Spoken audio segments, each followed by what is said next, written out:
Salut à vous tous et vous toutes, bienvenue dans hashtag 10 Julie Speak English. Alors dans cette vidéo, je vais vous parler d'un nouveau projet dans mon apprentissage de l'anglais. Là je commence à un petit peu plus oser et voilà, je continue toujours ce travail là d'essayer d'oser, de parler, de prendre la parole. C'est pas évident toujours, mais j'en suis toujours à ce stade là. Bon, en même temps ça fait pas longtemps que je suis en Nouvelle-Zélande, donc soyez indulgents avec moi. Parce que moi j'ai envie d'être indulgente avec moi sur ce coup là de l'apprentissage de l'anglais, donc soutenez-moi jusqu'au bout parce que moi je me soutiens jusqu'au bout.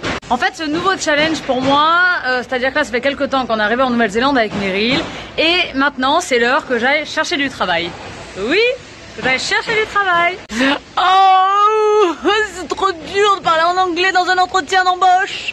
Bon, pas de panique, bien sûr que je vais travailler mon entretien. D'ailleurs, j'ai commencé un peu à le travailler avec Meryl. Là, je pense que d'ici quelques jours, je vais aller poser mes CV un peu à droite à gauche. Enfin, pas à droite à gauche, dans les centres de fitness, parce que pour l'instant, c'est le métier que je connais le mieux. Et d'ailleurs, c'est mon métier, donc j'ai envie de postuler dans les centres de fitness. Pas pour faire ce que je faisais en France, c'est-à-dire tous les cours collectifs, mais vraiment pour faire ça s'appelle gym instructeur en Nouvelle-Zélande. C'est le coach qui est en plateau muscu, en plateau cardio, qui guide des personnes, enfin qui les conseille et qui crée du lien, qui demande aux personnes comment ça va, etc. C'est encore différent qu'en France.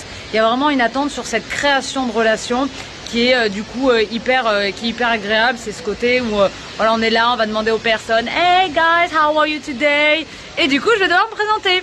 Donc bien sûr c'est quelque chose que je prépare, vous imaginez bien que même si j'évolue dans mon anglais, je vais pas arriver comme ça et commencer à faire des grandes discussions aux personnes que je ne connais pas.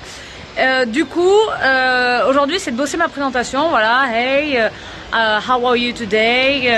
I'm Julie, I'm a French and I am arrived in New Zealand 3 weeks ago, à peu près, selon quand est-ce que je vais aller postuler.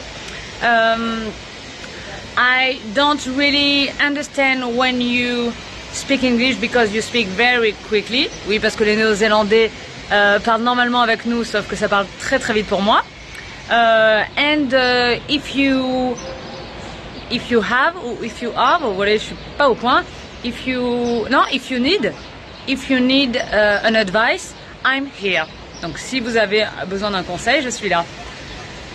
Voilà, c'est une épopée quand même, mais je vais y arriver. Donc maintenant, c'est la recherche d'un emploi avec un entretien en anglais, double challenge.